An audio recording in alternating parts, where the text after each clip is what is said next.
Primera carta del apóstol Juan, capítulo 2, versículo 1 y 2. Abogado tenemos. Ese es el título en el que estaremos desarrollando nuestra enseñanza en esta mañana. Abogado tenemos. Dice así la palabra de nuestro Señor: hijitos míos, estas cosas os escribo para que no pequéis. Y si alguno hubiere pecado, abogado tenemos para con el Padre, a Jesucristo el justo. Y Él es la propiciación por nuestros pecados. Y no solamente por los nuestros, sino también por los de todo el mundo. Abogado tenemos. Cuando mencionamos este tipo de frases, sin duda alguna que se infunde en nuestras vidas algo de seguridad.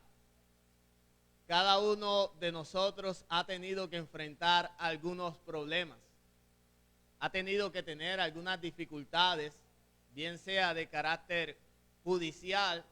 No creo que sea el caso de muchos en esta iglesia, pero sí creo que hemos podido tener dificultades donde nos hemos visto en la necesidad de solicitar un servicio de alguien especialista en el tema, en la rama jurídica. ¿Y qué pasa cuando esa persona no es cercana a nosotros? Esto verdaderamente que nos angustia y nos carga. Primero porque los servicios de un especialista en derecho son algo costoso. Ellos evalúan sus honorarios en un 30% dependiendo del caso. Y ya esto encierra para nosotros una cifra que no queremos dar por perdida.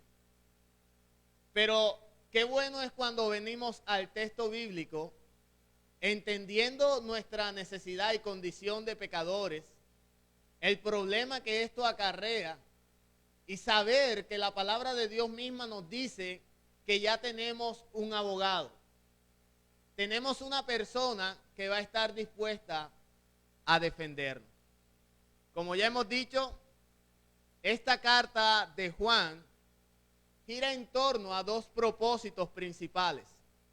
Primero, Juan habla sobre una defensa hacia la identidad de nuestro Señor y Salvador Jesucristo. Y segundo, sobre las implicaciones morales de creer en Él. Es decir, las evidencias que sirven de prueba para detectar quiénes son realmente los que han nacido de Dios, los que han nacido de nuevo. Y es precisamente una de esas evidencias que Juan trae a nosotros en esta mañana por medio del texto que ya hemos leído, diciéndonos: hijitos míos, os escribo estas cosas para que no pequéis. Para que no pequéis. Qué desalentadoras pueden llegar a ser estas palabras para alguien que ha descubierto su bancarrota espiritual sin llegar a ver las riquezas de la gracia que hay en Cristo y sin poner su confianza en Él. Que se te esté diciendo que te escriben estas cosas para que no pequéis, entendiendo que tú eres un pecador, es algo que de verdad debes lamentar. Y lo debes lamentar si tú no has visto y has colocado tu confianza en la obra redentora de Cristo. Todos sabemos que desde que el pecado entró al mundo por nuestros primeros padres, este se ha trasladado de generación en generación sobre toda la raza humana sin que un hombre alguno lo pueda evitar. Pero esto no significaría mucho si no fuera porque ese pecado nos ha puesto en enemistad contra Dios. Si no fuera porque ese pecado nos ha hecho recipientes de su ira, dignos de muerte y de condenación eterna. Ahora, tratar de reparar este asunto por nuestras propias fuerzas nos llevaría a nosotros a convertirnos en unos moralistas frustrados. Y decimos frustrados porque sería un intento vano. Sería un intento que nosotros no podemos garantizar con éxito. Y mucho más cuando entendemos palabras como la que está en Eclesiastés capítulo 7, versículo 20, donde dice: ciertamente no hay hombre justo en la tierra que haga el bien y nunca peque. Ciertamente no hay hombre justo en la tierra que haga el bien y nunca peque. Así que las palabras de Juan traen desconsuelo, angustia y preocupación al saber que nos aguarda el juicio de Dios y la condenación de nuestras almas. No hay hombre que haga el bien en la tierra y nunca peque. Y Juan nos está diciendo: hijitos míos, escribo estas cosas para que no pequéis. ¿Cómo podemos entender estas palabras de acuerdo a lo que ya tenemos que valorar y lo que está dicho por medio de Eclesiastés? Entendiendo esta situación, mis hermanos, que estamos en angustia, que estamos en aprieto, podemos tomar una frase célebre de comedia que estaba dentro de la generación en la que yo pude estar siendo criado, y es la frase del Chapulín Colorado: oh, ¿quién podrá defendernos? Si nosotros fuéramos a ser juzgados frente al tribunal de Dios basados en nuestras obras, entonces habría muchas evidencias en nuestra contra. Si estuviéramos delante del tribunal de Dios y la defensa que tuviéramos serían nuestras obras, las evidencias probatorias, todas nos acusarían. Habría un acta de decretos que nos sería contraria, pero no todo estaría perdido. No todo estaría perdido. ¿Y saben por qué? Porque abogado tenemos para defender nuestro caso. Y eso es lo que nos dice el texto en la mañana de hoy. Y este texto lo vamos a estar estudiando, entendiendo en primer lugar la exhortación que Juan presenta. Así que lo primero que vemos en este texto es una exhortación a no pecar. Versículo 1, parte A. Versículo 1, parte A, dice así: hijitos míos, estas cosas os escribo para que no pequéis. Una exhortación a no pecar. El apóstol Juan dice que el propósito del evangelio es llevarnos a no pecar. Y quiero que presten mucha atención a esto. Cristo Jesús vino al mundo para salvarnos, no con nuestros pecados, sino de nuestros pecados. Cristo vino al mundo a salvarnos, no con nuestros pecados, sino de nuestros pecados. Y aquí Juan nos dice que el propósito de él escribir esta epístola es para que aquellos creyentes nacidos de Dios no pequen más. De hecho, es necesario que sepas que el versículo 1 del capítulo 2 representa una continuación de lo que ya Juan ha venido hablando en el capítulo 1, versículo 5 al versículo 10. ¿Qué es lo que Juan ha venido hablando en el capítulo 1, versículo 5 al versículo 10? Pues Juan ha dicho y ha mostrado las características de Dios, de un Dios santo. Dice que Dios es luz y no hay ninguna tinieblas en él. Por ende, se espera de que sus hijos anden en su luz. ¿Y qué es andar en su luz? Pues es andar en una vida de confesión constante y transparencia de cara al pecado. Caminar en luz es caminar en su verdad. Y esto significa ser transparente, confesando nuestros pecados, porque solo así encontraremos entonces el perdón y la restauración de parte de Dios. Solo así Dios podrá restaurarnos y perdonarnos. Sin embargo, tal parece que Juan conocía la tendencia humana, sobre todo la de nuestro tiempo. Y lo digo porque nuestra tendencia es utilizar las promesas de Dios para seguir pecando. Y hay mucha confusión al respecto. Cuando nosotros enseñamos que la salvación es por la gracia de Dios, por lo que Cristo hizo en la cruz y no por nuestras obras, siempre se nos adjudica el título de que nosotros somos salvos, siempre salvos, y que podemos pecar y hacer todo lo que queramos, y finalmente nuestra salvación permanecerá. Esto es lo que se dice de alguien que se ajusta a un criterio bíblico y escritural. Cuando nosotros hablamos de que la salvación es por la gracia de Dios, por lo que nuestro Señor hizo en la cruz del Calvario y no por nuestras buenas obras, se suele pensar que estamos dando una licencia al pecado.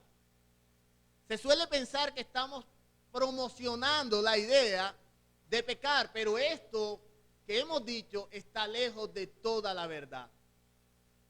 Y esto mismo se dijo en el tiempo del apóstol Pablo cuando escribía a la iglesia en Roma.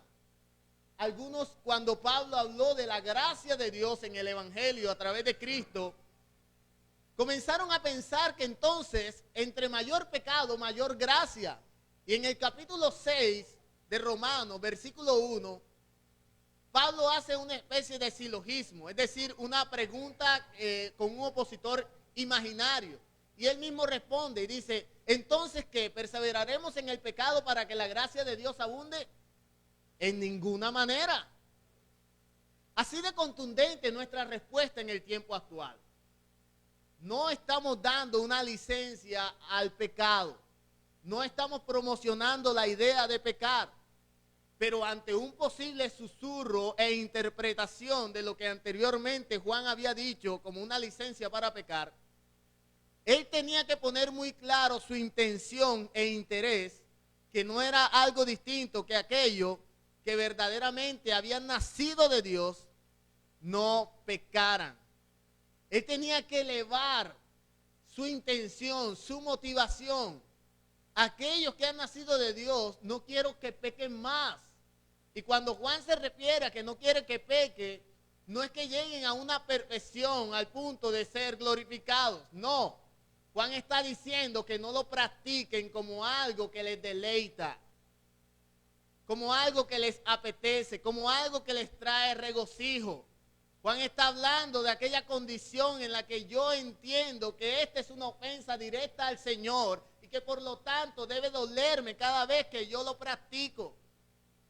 Así que Juan está invitando a estos hermanos que podían pensar, tal como muchos en este tiempo piensan, con una expresión muy clara en el versículo 1 del capítulo 2, diciendo, hijitos míos, estas cosas escribo para que no pequéis.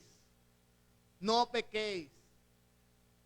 No quiero que se malentienda lo que yo he dicho y por eso es necesario que ustedes sepan que yo estoy escribiendo esto para que ustedes no practiquen el pecado de una manera deleitosa. Ahora, es interesante esta frase, porque si nosotros nos fijamos bien y estamos de cara al texto, nos damos cuenta que Juan inicia su escrito en este capítulo 2 con una expresión tierna y amorosa. Juan habla a estos hermanos, se refiere a estos hermanos como hijitos, hijitos míos.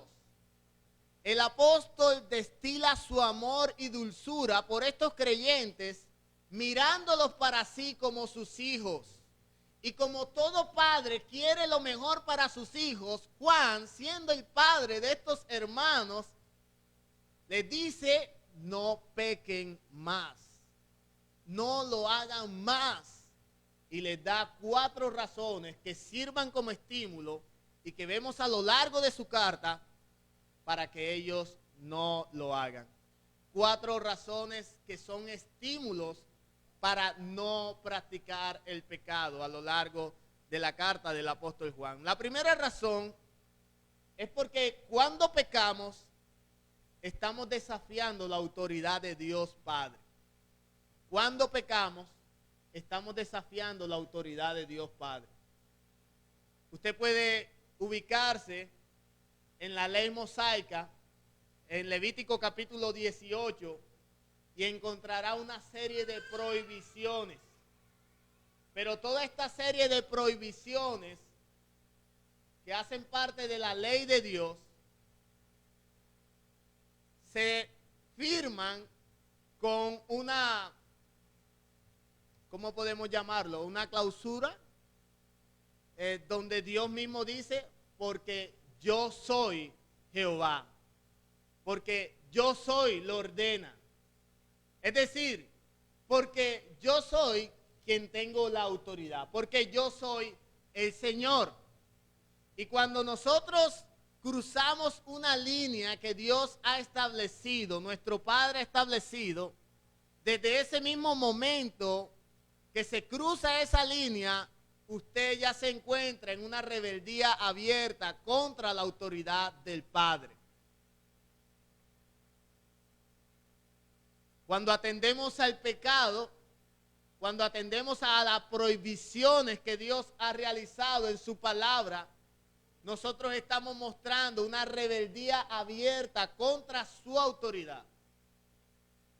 Así que Juan nos dice que una de las razones por las que no debemos pecar es para no desafiar la autoridad de Dios Padre. Y esto lo encontramos en la primera carta de Juan, en el capítulo 3, versículo 4.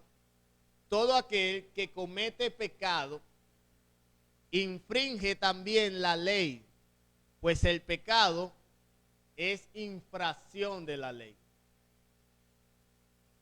Todo aquel que comete pecado, ¿qué? Infringe la ley. ¿La ley de quién? La ley de Dios.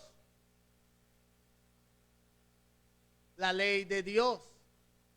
¿Y cómo la infringe? Tú estás diciéndole a Dios que no te importa su autoridad. Así que él dice, esto escribo para que no pequéis.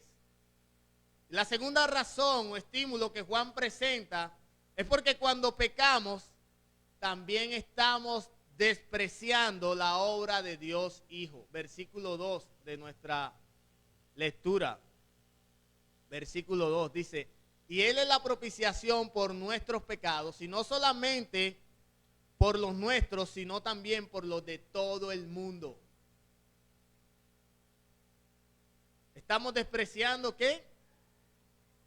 La obra del Hijo de Dios. Lo que Juan está expresando es que Jesús tuvo que morir de manera propiciatoria para aplacar la ira de Dios Padre que estaba condensada por una humanidad rebelde, la cual merecía todo su castigo. Así que cuando el hombre peca, él está despreciando y pisoteando la obra que Cristo realizó como su sustituto. Pero hay algo más. Cuando nosotros pecamos, estamos menospreciando el testimonio del Espíritu Santo sobre la persona y la obra de Cristo. Primera de Juan, capítulo 5, versículo 6 al 12. Este es Jesucristo, que vino mediante agua y sangre, no mediante agua solamente, sino mediante agua y sangre. Y el Espíritu es el que da testimonio, porque el Espíritu es la verdad. Porque tres son los que dan testimonio en el cielo, el Padre, el Verbo y el Espíritu Santo, y estos tres son uno. Y tres son los que dan testimonio en la tierra, el Espíritu, el agua y la sangre, y estos tres concuerdan. Si recibimos el testimonio de los hombres, mayor es el testimonio de Dios, porque este es el testimonio con que Dios ha testificado acerca de su Hijo. El que cree en el Hijo de Dios tiene el testimonio en sí mismo. El que no cree a Dios le ha hecho mentiroso, porque no ha creído en el testimonio que Dios ha dado acerca de su Hijo. Y este es el testimonio, que Dios nos ha dado vida eterna, y esta vida está en su Hijo. El que tiene al Hijo tiene la vida, y el que no tiene al Hijo de Dios no tiene la vida. No tiene la vida.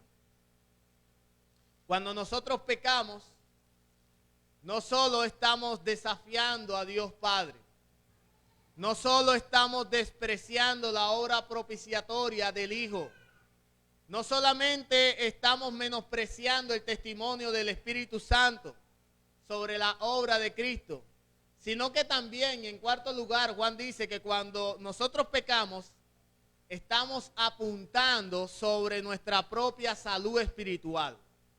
Cuando pecamos, estamos socavando nuestra seguridad de salvación.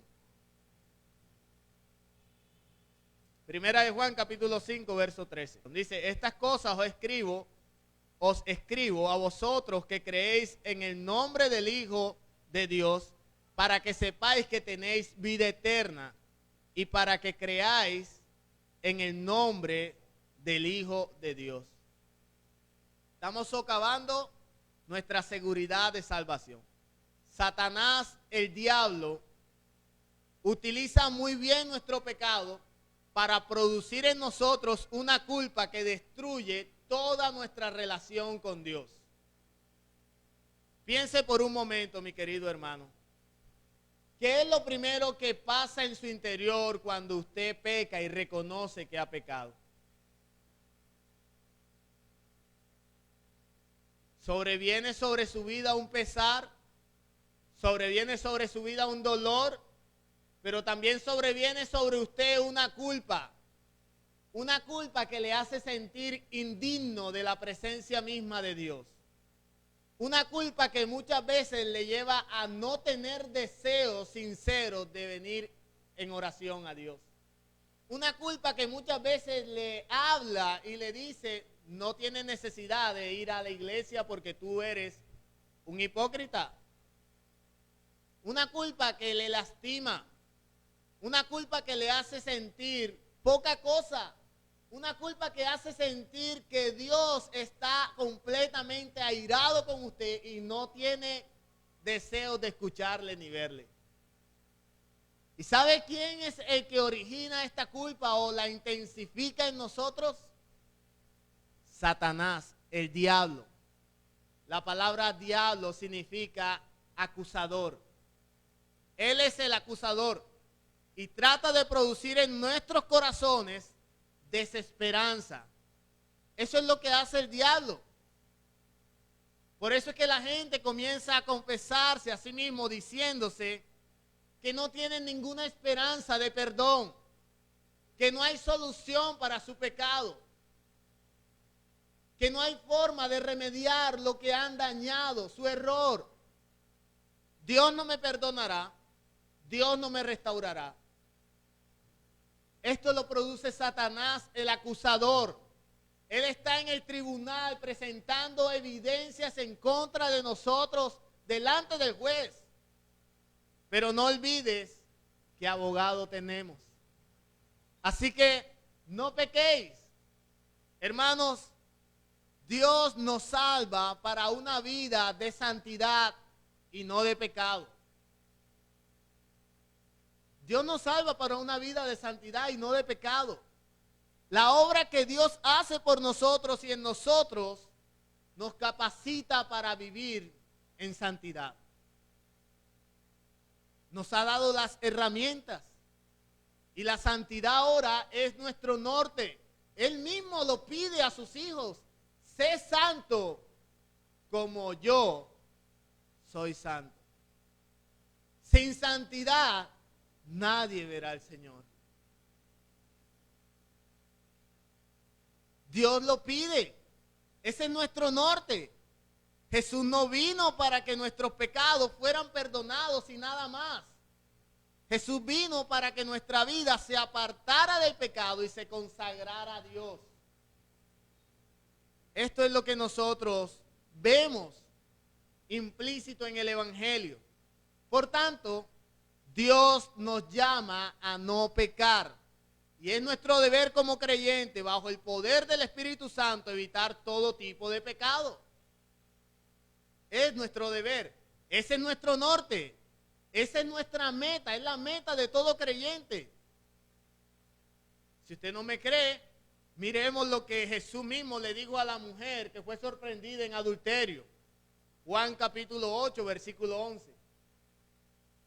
Vamos a leer desde el 10. Dice, enderezándose Jesús y no viendo a nadie sino a la mujer, le dijo, mujer, ¿dónde están los que te acusaban?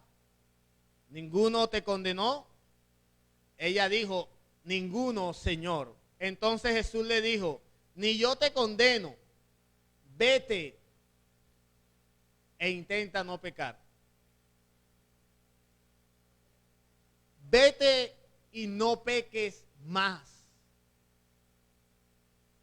Vete y no peques más. Él no le dijo, hija, trata de evitar caer nuevamente en el adulterio. Pero si caes, no te preocupes porque yo voy a estar a tu lado. No. Luego del perdón hay un llamado a apartarnos del pecado. Vete y no peques más. Así es nuestro llamado y nuestro deber. Él nos perdonó, Él nos amó, Él nos compró y nos compró para que ahora nosotros vivamos para Él y para su gloria, para apartarnos de todo aquello que a Él le desagrada. Debemos apartarnos de todo pecado, pero también para apartarnos del pecado debemos evitar todo pecado. Debemos evitar todo pecado, todo aquello que nos lleve a pecar. Si hemos pecado por medio del internet, en algunas páginas web, entonces nosotros debemos evitarlo. Si hemos pecado a través de algunas prácticas llevadas a la trampa, al engaño para sustraer riquezas y dinero, entonces debemos cortar con ello. Todo aquello que nos atrapa, que nos seduce, debemos evitarlo. Y esto es lo que el mismo Señor enseña en Mateo capítulo 5, versículo 29 al 30. Vaya conmigo, por favor. Evangelio según San Mateo, capítulo 5, verso 29 al 30. Dice, por tanto, si tu ojo derecho te es ocasión de caer, sácalo y échalo de ti. Pues mejor te es que se pierda uno de tus miembros y no que todo tu cuerpo sea echado al infierno. Y si tu mano derecha te es ocasión de caer, córtala y échala de ti. Pues mejor te es que se pierda uno de tus miembros y no que todo tu cuerpo sea echado al infierno. ¿Qué tenemos aquí, pastor? Lo que tenemos aquí es una cirugía radical. Una cirugía radical. Debemos cortar con todo aquello que nos lleva a pecar. Debemos cortar con todo aquello. Con aquellas cosas que están en nuestros hábitos comunes, pero que nos llevan a pensar y entrar a una dimensión mucho más allá de la realidad. Debemos cortar con aquello. Hay personas que puede ser normal ver una revista de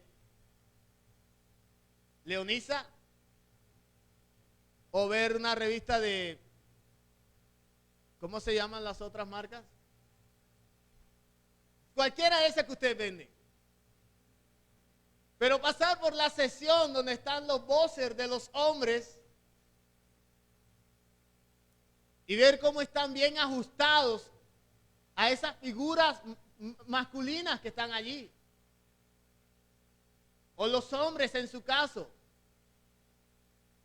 No están viéndolo con el pensamiento de comprar lencería para llevarla a casa a su esposa. No ver cómo le está quedando de bien.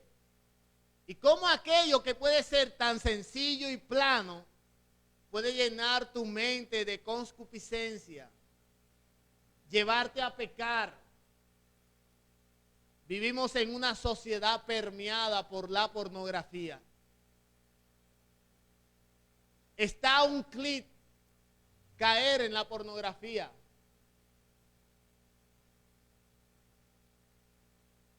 Ahorita era sencillo tener Instagram, tener algunas páginas, fanpage en Facebook.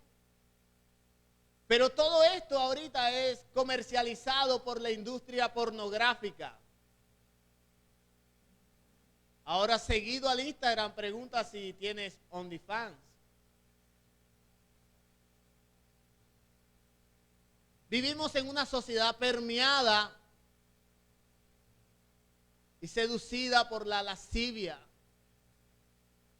Y todos nosotros podemos caer atrapados a ello. Así que el Señor, a través de estas palabras en Mateo capítulo 5, nos está diciendo: si estas cosas te están seduciendo, córtalas, quítalas de ti, retíralas de ti. Aquello que te gusta, que te da placer, que te deleita, pero que tú sabes que te lleva a hacer lo contrario a Dios, córtalo. Sácalo de ti, échalo de ti. Si el Facebook te es ocasión de caer, sácalo de ti.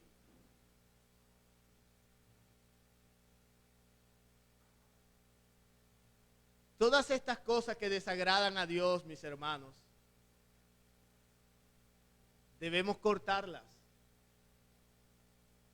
Muchas de estas cosas no son malas en sí mismos, pero pueden ser instrumentos o medios para pecar. Y si eso es así en nuestras vidas, entonces Dios demanda una separación radical de ellas.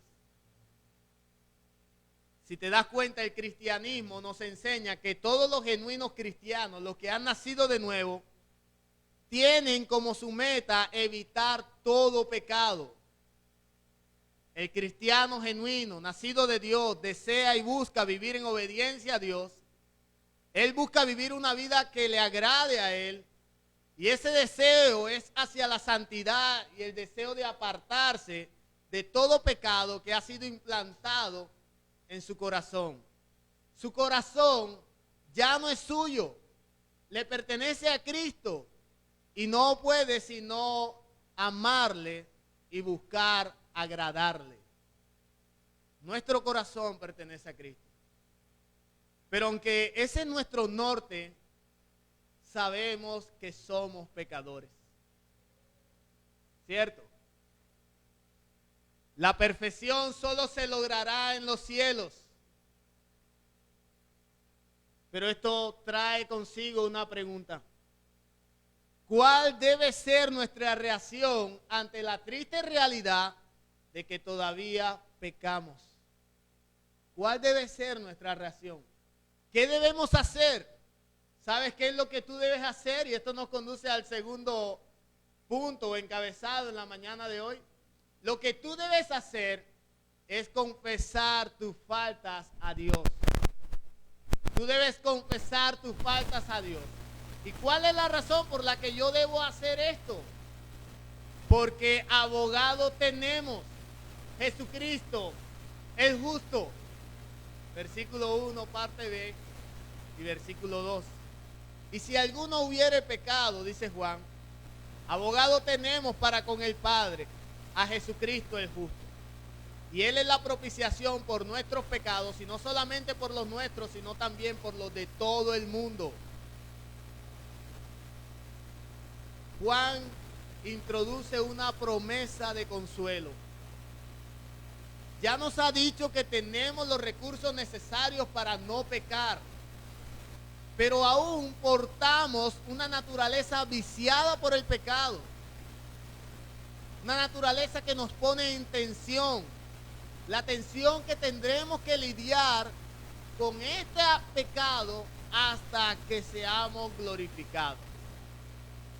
La obra de salvación es una obra transformadora, es una obra radical, tan radical y enorme que es llamada una nueva creación. Somos nuevas criaturas. Pero hay algo importante que no debemos olvidar. Somos transformados en principio. Somos transformados en principio. Nuestra total y absoluta transformación vendrá cuando estemos en los cielos. Así que no practicamos el pecado de manera deleitosa, pero aún pecamos. Y Juan lo tiene claro. Usted puede mirar la primera carta en el capítulo 1, en el versículo 10, donde Juan dice: si tú dices que no has pecado, te estás engañando y haces a Dios mentiroso. Esta es una realidad que nadie puede negar. El pecado vive en ti. Y si no aceptas eso, estarías llamando a Dios mentiroso. Esta verdad también resuena en las mismas palabras del apóstol Pablo en Romanos capítulo 7, versículo 14 al 20. Dice, porque sabemos que la ley es espiritual, mas yo soy carnal, vendido al pecado. Porque lo que hago no lo entiendo. Pues no hago lo que quiero, sino lo que aborrezco, eso hago. Y si lo que no quiero, esto hago, apruebo que la ley es buena. De manera que ya no soy yo quien hace aquello, sino el pecado que mora en mí.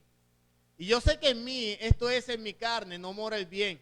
Porque el querer el bien está en mí, pero no el hacerlo. Porque hago el bien, porque no hago el bien que quiero, sino el mal que no quiero, eso hago. Y si hago lo que no quiero, ya no lo hago yo, sino el pecado que mora en mí. El pecado que mora en mí está arraigado en nuestra naturaleza. El pecado que nos pone en conflicto muchas veces con nuestra teología, que nos hace sentir sucios, indignos, no merecedores de Dios. Pero Juan trae consuelo a los pecadores arrepentidos, que saben que al pecar están desafiando al Padre. Juan trae consuelo a los pecadores arrepentidos, que saben que al pecar están despreciando la obra del Hijo. Juan trae consuelo a los pecadores arrepentidos, que saben que al pecar están menospreciando el testimonio del Espíritu Santo sobre la obra de Cristo. Juan trae consuelo sobre pecadores arrepentidos, que saben que al pecar están atentando contra su seguridad de salvación. Y este consuelo es que abogado tenemos. Abogado tenemos. Jesús es nuestro abogado. La palabra abogado aquí significa en el original griego paracleto. Y paracleto representa un defensor, un intercesor. Es alguien llamado a hablar en nuestra defensa. Se trata de una persona que intercede en favor de otro. Jesucristo es nuestro abogado. Él es nuestro abogado. El diablo va a usar todas sus evidencias para acusarnos, para producir en nosotros más que un sentimiento de culpa. Él va a tratar de llevarnos a no creer que hay esperanza. Pero bueno es para nosotros saber que hay alguien que nos defiende. Jesucristo es justo. Jesucristo es nuestro abogado. Pero ¿con base a qué es que Jesús nos defiende? ¿Cuál es el fundamento de su defensa? ¿Qué podría decir Jesús de ti? ¿Cuáles son las evidencias que Jesús podría presentar para decir de ti que no eres culpable? ¿Cuáles son los argumentos que Él puede utilizar para defenderte en la audiencia? ¿Cuáles son? Hay momentos en los que las acusaciones del diablo son mentiras, son falsas, son pura paja. Pero hay otras ocasiones donde las acusaciones del diablo tienen mucho fundamento y son reales. ¿Cómo así? ¿No crees que el diablo te escuchó cuando tú estabas hablando mal de tu hermano? ¿No crees que el diablo te vio cuando hiciste trampa para ganar dinero? Debo decirte que el diablo es un fiscal bien documentado. Él tiene las herramientas suficientes en su mano para poder acusarte delante del juez, delante de Dios. Él las tiene. Ajá. Pero si Él tiene todas estas herramientas y usted me está diciendo que Jesús es mi defensor, en base o con base a qué es que Jesús me va a defender. Si Él tiene conocimiento de aquello que realmente yo he cometido, ¿con base a qué es que Jesús me defiende? Jesús no nos defiende con base a nuestras obras. Si fuera por nuestras obras, nosotros no tendríamos nada que apelar en esa audiencia, no tendríamos nada que testificar como cierto. Jesús no nos defiende con base a nuestras obras, sino con base a su obra perfecta de propiciación en la cruz del Calvario. Es la obra de Cristo la que hace callar los argumentos fieles que tiene el diablo para acusarnos delante del juez.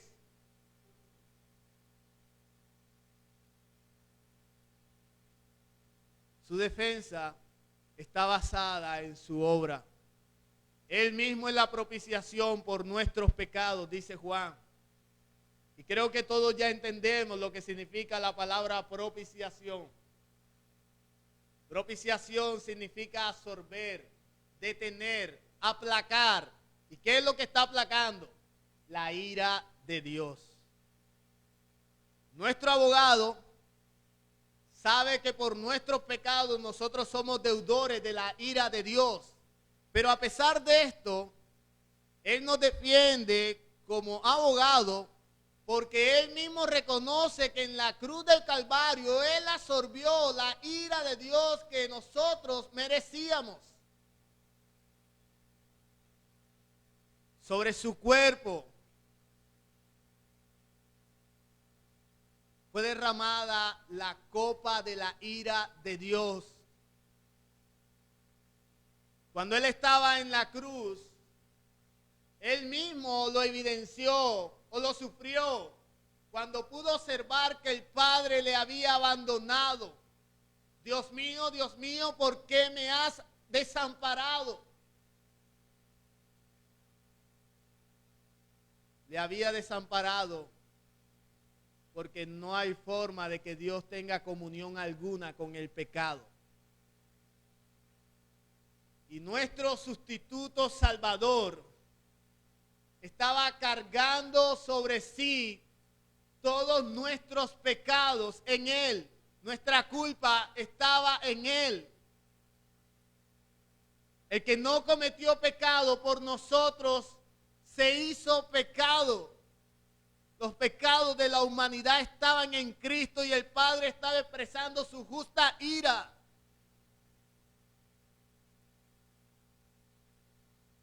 Y ahora al conseguir esto, Él apela a su sacrificio y no a nuestra inocencia para llevar este caso y defendernos. Las pruebas están todas en nuestra contra. Pero el abogado que tenemos a nuestra defensa, al mostrar sus heridas, hace callar el más cruel testimonio presentado sobre nuestra contra.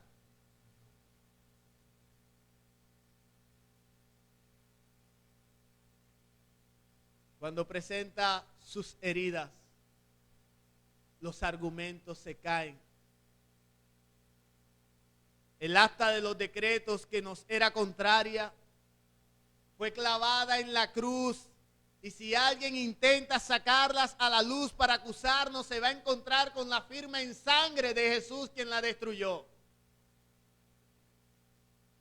Es por eso que el mismo Pablo en Romanos capítulo 8, versículo 34, habla de quién acusará a los escogidos de Dios. Nadie. Nadie lo puede hacer. Jesús es la propiciación por nuestros pecados. Propiciación significa que Jesús, con el sacrificio de su muerte, apaciguó la ira de Dios sobre nosotros. En su defensa, Jesús presenta ante el Padre que la deuda por nuestros pecados ha sido saldada, que los pecados han sido cubiertos, que ya no hay más lugar para la ira porque la justicia de Dios ha sido satisfecha, que ahora hay paz entre Dios y nosotros, que jamás la ira de Dios se encenderá sobre nosotros, que todos los creyentes estamos vestidos con la ropa de la justicia de Cristo, que Él y nosotros somos uno, que nuestra cuenta está llena de los méritos de Cristo, que el arrepentimiento que tenemos por nuestro pecado es sincero porque Él mismo nos los ha dado, que la fe que poseemos, aunque es débil, ha sido dada por Él. Que nuestra promesa de obediencia es sincera, aunque es frágil, porque es el fruto de su muerte. Así intercede Jesús por nosotros. Pero hay algo más. Dice Juan, no solamente es la propiciación de nosotros, sino la de todo el mundo. Hemos hablado en nuestras clases sobre elección incondicional y hemos mencionado este texto haciendo referencia a que Cristo no había muerto sobre toda la humanidad. Hicimos referencia a Él entendiendo que lo que Juan está mostrando aquí es que Cristo no murió solo por los judíos.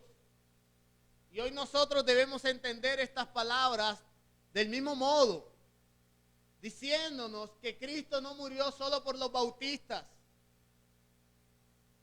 Cristo no murió solo por los presbiterianos. Cristo murió por todos aquellos que han puesto su confianza en la obra redentora en la cruz.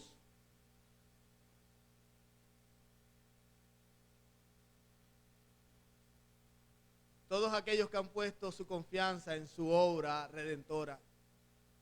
Cristo, nuestro Señor, apaciguó la ira de Dios Padre. Él calmó la tormenta que venía sobre nuestras almas. Así que, mi hermano,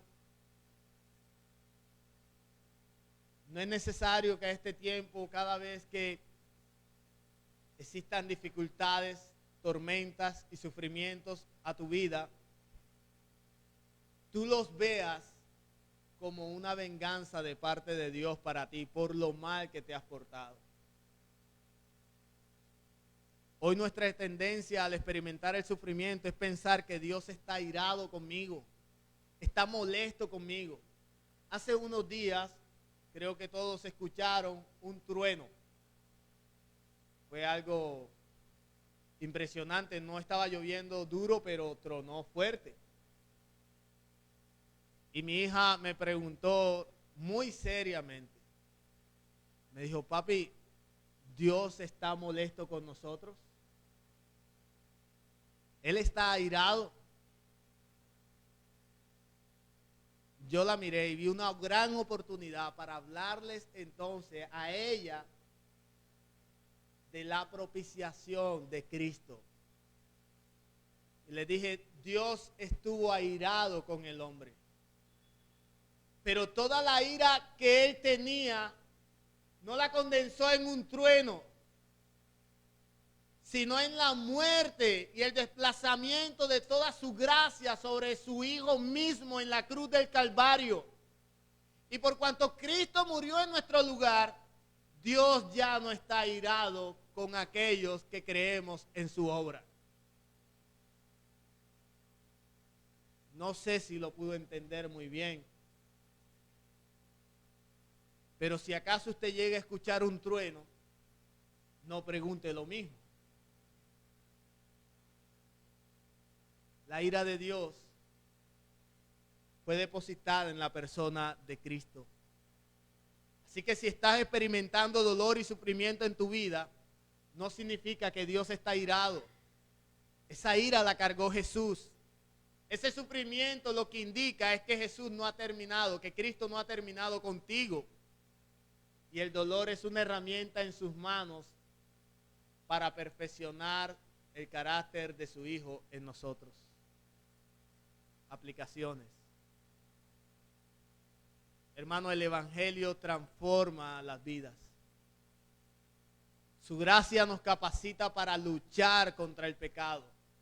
Por tanto, aquel que vive en pecado o aquel que no busca mortificar su pecado, ni es sensible al pecado, a lo mejor no sea un creyente genuino.